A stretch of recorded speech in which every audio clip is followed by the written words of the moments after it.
శివరాం ప్రసాద్ గారు నమస్తే అండి. నమస్తే అండి. ఏంటి సార్ జూనియర్ ఎన్టీఆర్ గారి మీద పగబట్టారా ఏంటి? పాపం ఏదో ఆయన పాటికి ఆయన సినిమాలు ఆయన ఏదో చేసుకుంటా ఉంటే ఆయన్ని ఇష్టానుసారంగా మాట్లాడటం, ఆయన్ని టార్గెట్ చేయటం, తెర మీదకి తీసుకురావటం బహుశా చంద్రబాబు గారికి కూడా కోపం వచ్చినట్టు అనిపిస్తుంది ఈ ఎపిసోడ్ చూస్తుంటే. అనవసరంగా జూనియర్ని అనవసరంగా లాగారు. ఎందుకంటే ఇదంతా అనవసరమైనటువంటి రాద్ధాంతం, అనవసరమైనటువంటి ఎపిసోడ్ లాగా కనపడతా ఉంది. అయితే ఈ జూనియర్ ఎన్టీఆర్ గారి అభిమానుల ముసుగులో తెలుగుదేశం జనసేనని వ్యతిరేకించే కొన్ని పార్టీలకు సంబంధించిన వాళ్ళు కూడా ఇందులో చొరబడిపోయి ఈ ఇష్యూని పెద్ద చేస్తున్నారు అనేది కూడా వినపడుతుంది. మరి ఇంకా ఒక ఎనలిస్ట్గా మీరు చెప్పాలా, పార్టీలకు సంబంధం లేని వ్యక్తిగా. రామనాయుడు గారు, మీకు, చంద్ర సాంబశివరావు గారికి, అలాగే జూపూడి గారికి నమస్కారం. ఒకటి, మనం గతకాలం నుంచి చూస్తాం ఈ సోషల్ మీడియా ఏ విధంగా వక్రంగా అసంబద్ధంగా పనిచేస్తుంది అనేది. ఏవో గ్రూపుల్లో పనిచేయటం. నేను ఇదివరకు కూడా ఒకసారి చెప్పాను, ఏది ఒక నాయుడు అని పేరు పెట్టుకుంటాం టీడీపీని తిడతాం, కమ్మ అని పేరు పెట్టుకుంటాం అలాగే జనసేన తిడతాం, ఇట్లాగే ఇంకో పేరు పెట్టుకుంటాం వైఎస్ఆర్సీపీని తిడతాం. ఇది ఒక ఆనవాయితీ కింద, ఒక దరిద్రపు అలవాటు కింద మారిపోయింది. ఒక్కడికి కూడా వాళ్ళ ప్రొఫైల్ ఏంటో కనపడదు. అందరు ప్రొఫైల్స్ లాక్ అయి ఉంటాయి. మరి ఈ పరిస్థితి ఇట్లా ఉన్నప్పుడు, ఇంత ఘోరంగా ఒక సోషల్ మీడియా ప్రవర్తన ఉన్నప్పుడు ఏది నిజం ఏది అబద్ధం అని తెలుసుకోవడం కూడా చాలా కష్టం. ఎందుకంటే దానికి మొన్నే చూస్తున్నాం. ఇప్పుడు జూపుడు గారికి బాగా తెలుసు, అలాగే చంద్ర సాంబశివరావు గారు గుంటూరు అయింది కాబట్టి. ఇప్పుడు అమరావతి తీసుకోండి, నాకు తెలిసి అమరావతిలో చాలా ప్రాంతం మెట్ట ప్రాంతం. ఆ కృష్ణా నది ఒడ్డునయ్యి తప్ప మిగిలిన మెట్ట ప్రాంతాలు ఇవేమి వర్షానికి వాటికి మునిగే పరిస్థితి లేదు. అక్కడ ఏమని ప్రచారం చేశారు సోషల్ మీడియాలో, అక్కడ కొండవీటి వాగు పొంగి పొదలుతుంటే దానిని తీసుకెళ్లిపోయి గుంటూరు ఛానల్లో కలిపి అదేదో ఇదేన్ని ఇంకొక ప్రాంతాన్ని ముంచేశారని చెప్పి ప్రచారం చేశారు. తీరా చూస్తే అసలు అది ఆ ఛానల్నే వదలలేదు, దాంట్లో నీళ్ళు తీసుకొస్తున్నా నదిలో ఎత్తిపోస్తున్నారు. అలాగే ప్రకాశం బ్యారేజీ గేట్ కొట్టుకుపోయిందని ప్రచారం. ఇటువంటి వాటి మీద తీవ్రంగా చర్యలు తీసుకోవాల్సిందే ఖచ్చితంగా. ఎందుకంటే ఇది జనాలని ఇప్పుడు మభ్య పెడతాం కాదు, ప్రకాశం బ్యారేజ్ కొట్టుకుపోయిందని ప్రచారం చేసిన వాళ్ళ మీద ఎఫ్ఐఆర్ నమోదైనాయి సార్. ఇది ఎఫ్ఐఆర్ కాదు, తీవ్రమైన చర్యలు ఉండాలి అటువంటి వాళ్ళ మీద. ఇది అలవాటు అయిపోయింది ఇట్లా.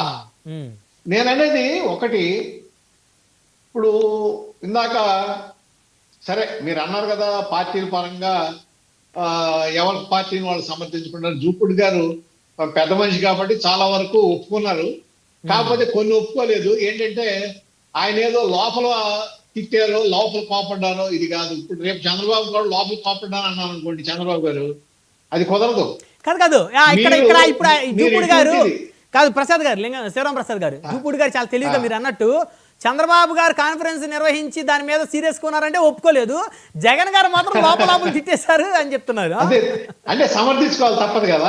కాకపోతే ఇక్కడ ఒకటి ఇదేంటంటే ఖచ్చితంగా నైతిక విలువలకు సంబంధించిన విషయం.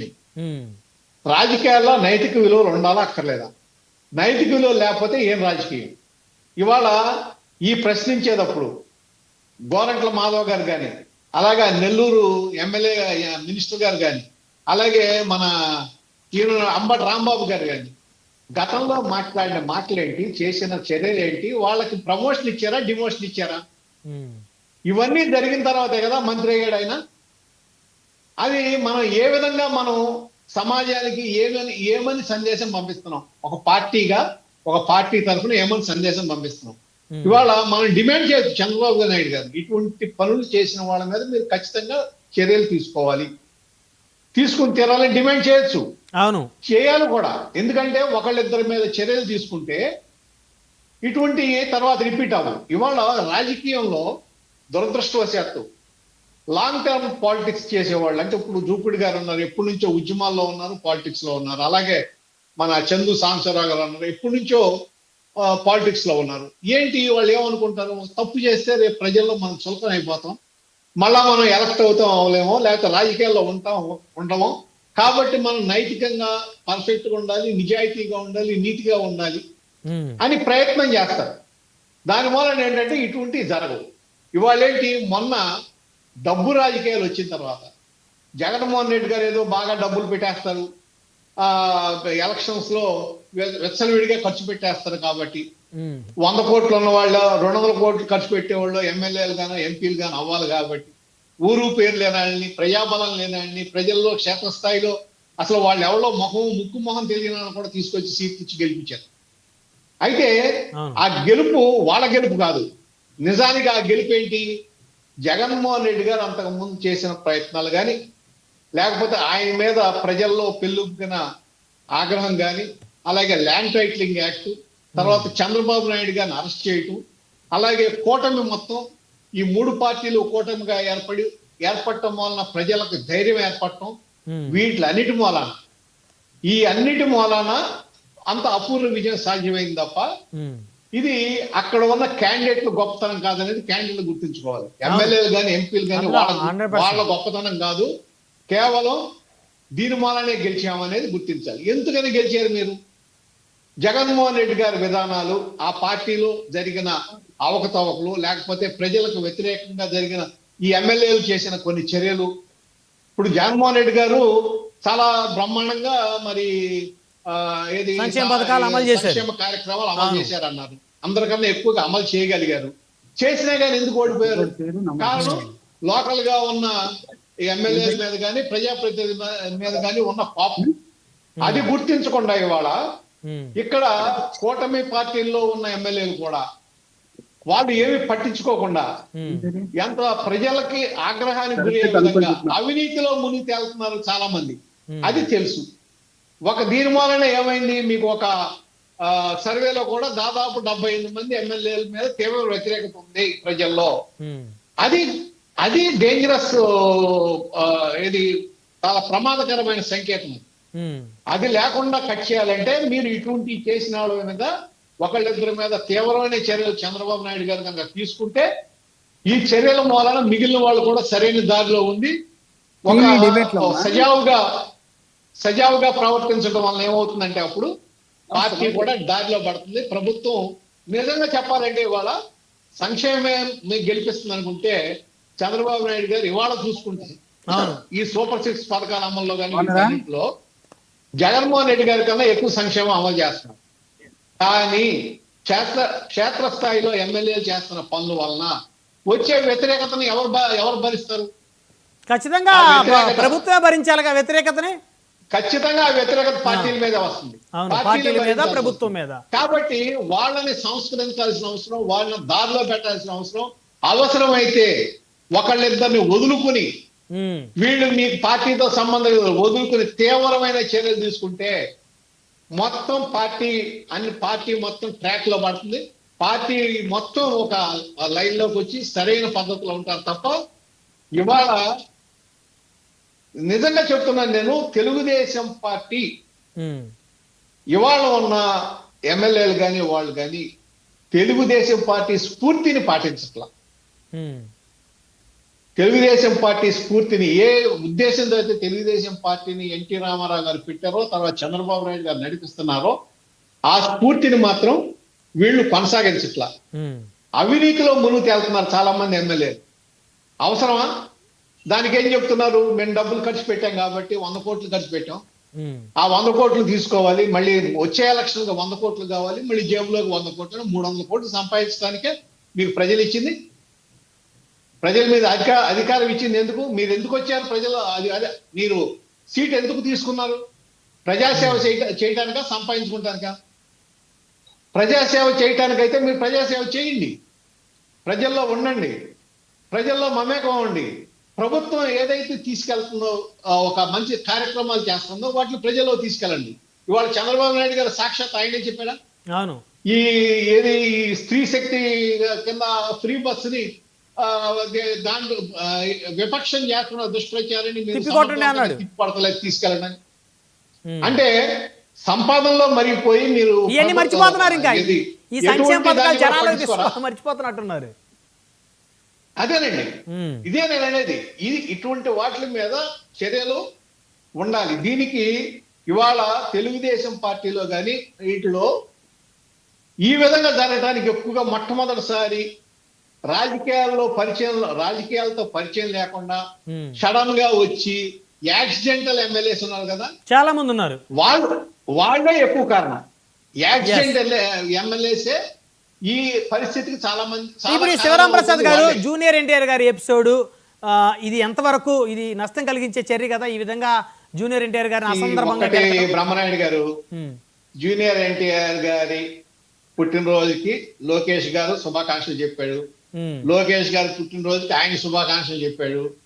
మొన్నటిదాకా ఇప్పుడు ఒక 6 నెలల క్రితం వరకు 1983 నుంచి 84 నుంచి చంద్రబాబు నాయుడు గారు, దగ్గుపాటి వెంకటేశ్వరరావు గారు తెలుగుదేశం పార్టీలో చెరో గ్రూపు లీడ్ చేశారు. కానీ అంతిమంగా మొన్న ఒకే స్టేజ్ మీద ఒకటైపోయారు. అవును, ఎందుకంటే blood is thicker than water. అవును, కాబట్టి ఇటువంటి వాటిల్లో ఎవడో బయట వాళ్ళు కల్పించుకుని జూనియర్ ఎన్టీఆర్ మా పక్షమనో లేకపోతే ఇంకొకళ్ళు వాళ్ళ పక్షమనో ఇదే కాకుండా జూనియర్ ఎన్టీఆర్ అనే ఆయన నందమూరి కుటుంబ సభ్యుడు, నందమూరి కుటుంబ వారసుడు, కుటుంబ సభ్యుడే, వారసుడు. ఆయన వారసులు చాలా మంది ఉంటారు, ఒక వారసుడే ఉంది, అందరూ వారసులే కదా. దీని వలన ఏమి ఇది జరగదు. కానీ ఒక విధంగా దీంట్లో లోకేష్ గారి పేరు అనవసరంగా తీసుకురావడంలో ఆ ఎమ్మెల్యే గారి ఆలోచన ఏంటి అనేది ఇప్పుడు ఆలోచించాలి. ఎందుకంటే అంటే ఇది లోకేష్ గారికి మంచి చేస్తున్నట్టు కాదు, ఆయనకు చెడు చేస్తున్నట్టు. ఇది ఆల్రెడీ ఆ సదరు ఎమ్మెల్యే గారి మీద కొన్ని ఆరోపణలు ఉన్నాయి ఇంతకు ముందే. అవును, ఇది మొదటిసారి కాదు, ఇంతకు ముందే ఉన్నాయి.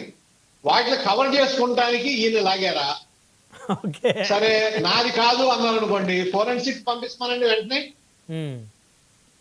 ఫోరెన్సిక్ పంపిస్తే తెలిసిపోతుందిగా వాయిస్ కరెక్ట్ కాదు. అవును, ఆయన అప్రూవల్ తో పంపించమనండి, నేను నా ఈ వీడియోని ఫోరెన్సిక్ పంపించండి, వాయిస్ నాదో కాదు తేల్చండి, నాది కాకపోతే చర్యలు తీసుకోండి అని ఇమ్మనండి. అంతే కదా. ఇప్పుడు ఫోన్ ఉంది కదా, నాకు అధికారం ఉంది కదా, నేనేం మాట్లాడితే అదే అనుకుంటే ఇవాళ ప్రతి ఒక్కడో రికార్డ్ చేసేస్తున్నారు, బయటకు వదిలేస్తున్నారు. సోషల్ మీడియా స్ట్రాంగ్ గా ఉంది, ఫాస్ట్ గా ఉంది. మీరు బద్నాం అయిపోవటం కూడా 5 నిమిషాలు పడదు. అవును, ఫోన్ లో ఉంది కదా, మనం ఏం మాట్లాడినా పర్లేదు అనుకుంటా కూడా తప్పు. రెండోది, అసలు ఆ మాటలు ఎందుకు వస్తాయి మీకు? మీరు ఒక బాధ్యత గల ఎమ్మెల్యే లేకపోతే బాధ్యత గల ఎంపీ, బాధ్యత ప్రజాప్రతినిధి, మీకు ఇటువంటి మాటలు రావాల్సిన అవసరం ఏంటి? అవును, ఒక పద్ధతి ఉండాలి కదా, నేను మాట్లాడడానికి ఒక పద్ధతి ఉండాలి కదా. మాట్లాడే దాంట్లో ఏది పడితే అది మాట్లాడుతుంటే ఏంటి మీ ఉద్దేశం? తప్పు కదా సార్ అది. మీరేమన్నా అక్కడ మకుటం లేని మహారాజా? మీరేమన్నా ఆ ప్రాంతాన్ని శాసిస్తారా? అసలు ఈసారి సీట్ వస్తుందో రాదో కూడా మీరు ఏం చెప్తే అది జరగాల. ఈసారి సీట్ ఇస్తారా ఎవరో కూడా డౌటే సదర్ ఎమ్మెల్యే. అది వేరే, సీట్ ఇస్తారా ఎవరా తర్వాత వదిలిపెట్టేసేయండి. అసలు ఇవాళ నువ్వెవరు? అసలు నీకున్న అధికారం ఏంటి? నువ్వు ఓన్లీ లెజిస్లేచర్, నీకు అసలు ఎగ్జిక్యూటివ్ లో పార్టీ లేదు. ఎగ్జిక్యూటివ్ లో నీ పాత్రే ఉండకూడదు, అసలు న్యాయం లేదు. నువ్వు ఓన్లీ లా మేకింగ్ పర్సన్వి. ఎమ్మెల్యే అంటే ఏంటి? లా మేకింగ్ పర్సన్. నీ ఇష్టం వచ్చినట్టు ఈ విధంగా మాట్లాడతా, నేను మాట్లాడలేదంటే నిరూపించుకోండి. ఇది ఇమీడియట్ గా దాన్ని ఫోరెన్సిక్ ల్యాబ్ పంపించమనండి, ఫ్యాక్ట్ చెక్ చేయమనండి. ఫ్యాక్ట్ చెక్ చేసి నాకు సంబంధం లేదు అన్నప్పుడు ఆయనే ఎవరు అనక్కర్లేదు, మనమే పొగుడుతాం. మళ్ళీ అవును నిజమే ఇన్ని బద్నాం చేశారు అని మనం మళ్ళీ అందరం పొగుడుతాం. ఖచ్చితంగా ఆయనకి న్యాయం జరగాలి. అలాంటి వ్యక్తిని ఇంకా 10 కాలాల పాటు ఆయన శాసనసభ్యుడిగా ఉండాలని కోరుకుంటారు అందరూ. కోరుకుంటాం. ఆ పని చేయమనండి. సమయం తక్కువ ఉందండి. ఊరికేదో కాకమ్మ కవులు చెప్పడం కాదు, మీరు ఏదో ఉంది అని చెప్పి అనవసరంగా ఒక ప్రాబ్లం క్రియేట్ చేసుకుంటాం, ఆ పార్టీలని బద్నాం చేయడం, పార్టీ నాయకుడిని ఇరుకుని పెడతాం, తర్వాత దానికి ఈ క్షమాపణ చెప్పడం, లేకపోతే వక్రంగా మాట్లాడటం. ఇవి మానేసి